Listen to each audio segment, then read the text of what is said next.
Video, and today we're doing something a bit different. This is another top 5 video, but as you can tell from the title, we're going to be doing the top 5 worst purchases I've made in GTA Online. Now, always with these top 5 videos, I love when you guys contribute and give me feedback and let me know what your opinion is. So in the comment section, it'd be awesome if you could let me know what your worst purchases that you've made in GTA Online were. And who knows, if you guys do enjoy this video, maybe we could do a top 5 best purchases. I don't know if you guys would be interested in that, but if you are, let me know with a like on the video and in the comment section. Without further ado though, so these aren't really in a particular order, but the first one I'm gonna start with contains a lot. This is gonna be like number 5 is a combination of clothing, weapons, and Pegasus vehicles, because I could do like a top 50 list on all of those, but I figured I would just combine them into one. So the first one, the masks.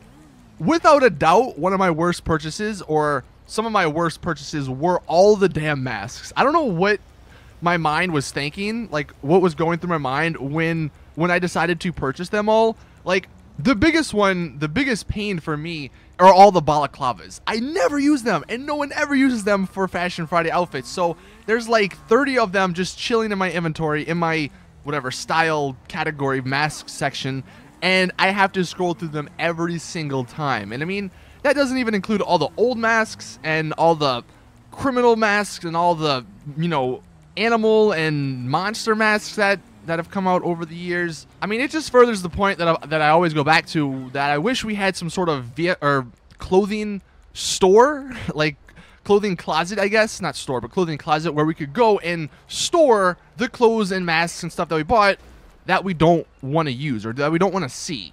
Kind of like how the gun rack works with the guns. And all of the clothing that I've bought over the year, I wouldn't say that's one of my worst purchases, because there's some really awesome stuff. And honestly, the masks wouldn't be that bad if I could choose which one from a clothing store. But you got to go to the freaking beach, which is out in the middle of nowhere.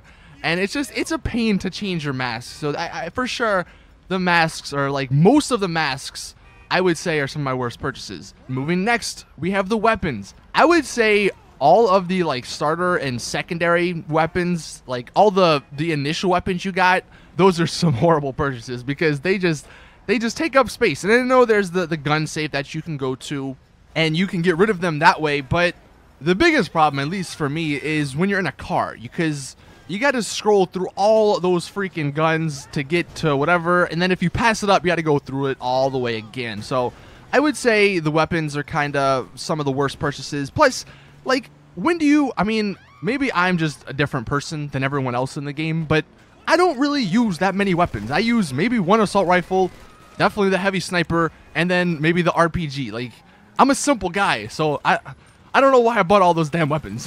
You just take up space. And then the last part of number 5, like 80% of my Pegasus vehicles. Now, I will put a little asterisk on this, because most of them I did not buy, or most of them I did buy when the billionaire days were around. Like most of you guys, if you played from the beginning, you know what I'm talking about. At one point, there was a time in GTA Online where literally $1 billion bounties were being placed on people, and if you killed them, you would receive $1 billion. So you can imagine how much money people had at that time. That was right before the money apocalypse. But when people had that money, they bought every single Pegasus vehicle, and I was one of them. And unfortunately, kind of like the masks, I don't know why I thought that would be a good idea, because I never use any of them. I mean, let's just go through some of them. We got the I mean, not even including the prices, because, you know, the prices, that's one thing, but the submarine, that's a useless thing, because you never go in the water. Like, and boats. I mean, boats are really useless, because you can't get anywhere through the water. Like, there's not rivers or anything like in previous GTA games. I mean, there are rivers, I know, but they don't really go anywhere. So boats and the submarine are kind of pointless in the game. I mean, you got the jets and stuff, all the planes. Half of those are useless. The Miljet's like $1.7 million. I bought it. When do I use it? I don't even think I used it once. Like, I just bought it because I apparently wanted it or something. I mean, the only plane that's somewhat decent to have is the Hydra, and then perhaps, I think it's the Besra, like the military jet without the guns on it. I forget what, there's like, they all sound the same to me. But those are probably the only two, because you could buy the Titan. I think I have the Titan. I don't know why I bought the Titan, because it freaking spawns everywhere. And then the same goes for the Luxor. I mean, the Luxor spawns everywhere too. There's like 10 different spawn points in the airport, and you gotta buy, or, you know, if you did buy it, you wasted $2 million because of it. And I mean, I'm not gonna hate at least on the golden versions, because I kind of use them sometimes, especially now that they make it easier to use with, like, well, the helicopter at least, with the office ability to spawn in your own helicopter. But there's just a lot of boats and a lot of air vehicles that I bought that I'd never really used. And the last part of the Pegasus vehicles is all the military stuff. I mean, well, this isn't really military, but the Marshal, why did I buy the Marshal? I mean, that was after the Liberator, which was the first monster truck, and I'm not too mad about that one because it's a limited time vehicle. It looks cool. I don't really use it that often, but it's, you know, it's a fun vehicle to use sometimes. I did use it back when it first came out, but then the Marshal came out and I bought it for $500,000 when it's worse than the Liberator. Like, I don't know why I bought the Marshal. It's basically worthless. I don't think I've ever used it either. Some of the other military stuff, I mean, the tank. Now, granted, you could say you got your money's worth back when it first came out, and I probably did, but the tank's kind of horrible now, so it's kind of a useless item. The Valkyrie, I mean, I guess it's good if you have a squadron of people, but if you play solo, the Valkyrie is $3 million down the drain. There's just a lot of Pegasus vehicles. I don't want to hate too much on the Pegasus vehicles, because I know they are extra, but those were by far some of the worst purchases I think I've ever made in GTA Online. Now, that's number 5. So, number 4, I would have to say the goddamn safe in my office. Why did I buy this thing, Rockstar? They tricked me, man. I thought I could use it to, like, store money or not store money, because you can store money, but I thought I could use it to, like, do something with my money, but no! It's worthless. You're making me pay, like, $400,000 to literally look at my money. I don't understand what went through their heads when they're like, you know what we can do? Let's add a safe to the office that does absolutely nothing and charge them $400,000 or maybe $500,000. I don't even know the cost of it. That might single-handedly be the worst purchase I've ever made in GTA Online. Like, if I could go through everything, that's probably the worst thing, simply because it does absolutely nothing. So that's number 4. Number 3, the Stilt Houses. Now, I don't actually own one anymore because I got smart and I sold it.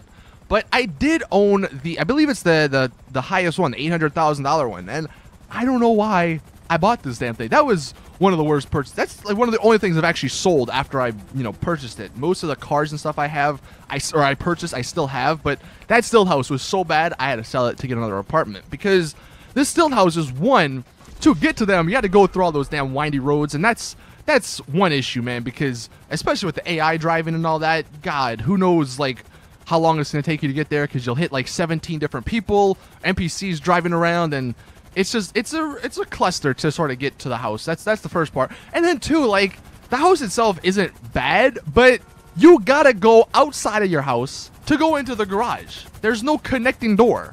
Like, what kind of house doesn't have a connecting door to the garage?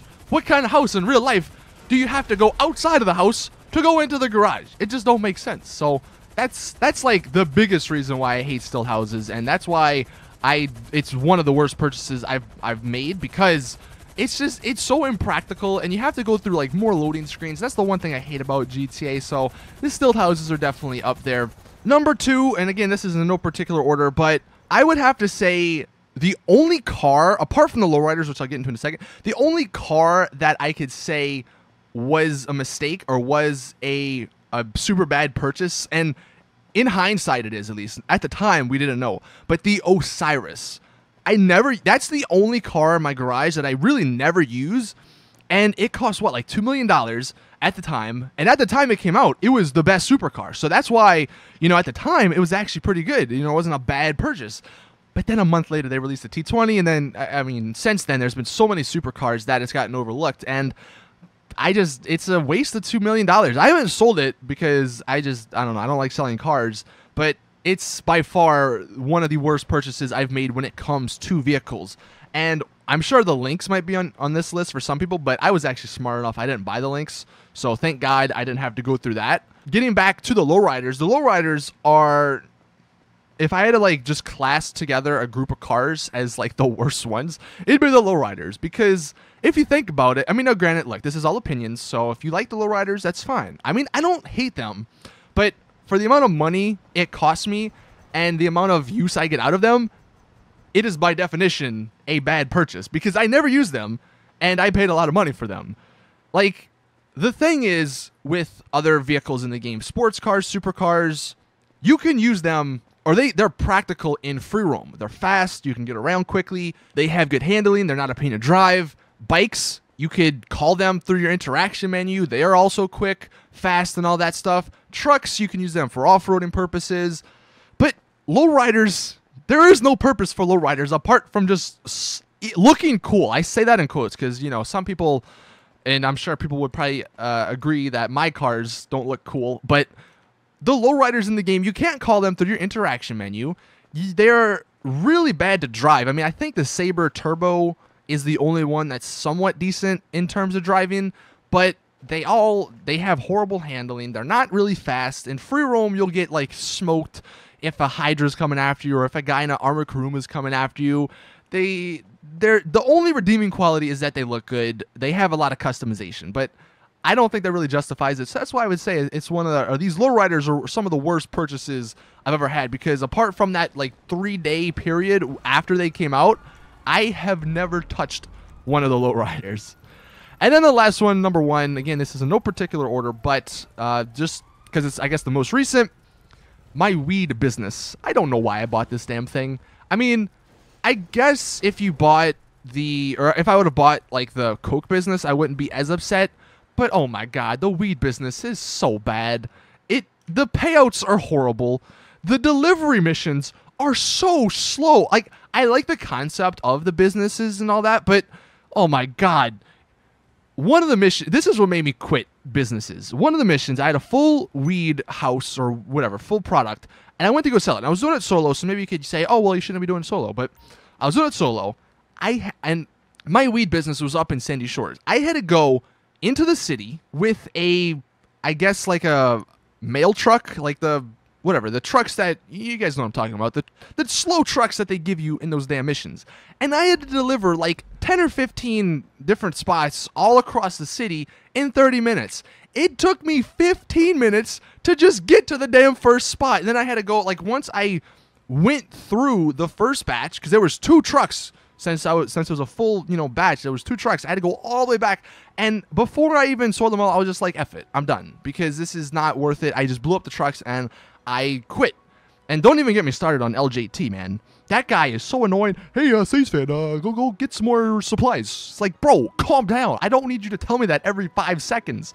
So the weed business for me by far is one of the worst purchases. I wasted money on it. I'm never going to reopen it. I shut it down. Never going to resupply it. In theory, it was a good idea, but it just did not work out. I mean, just the slow delivery times, the embarrassingly low payouts.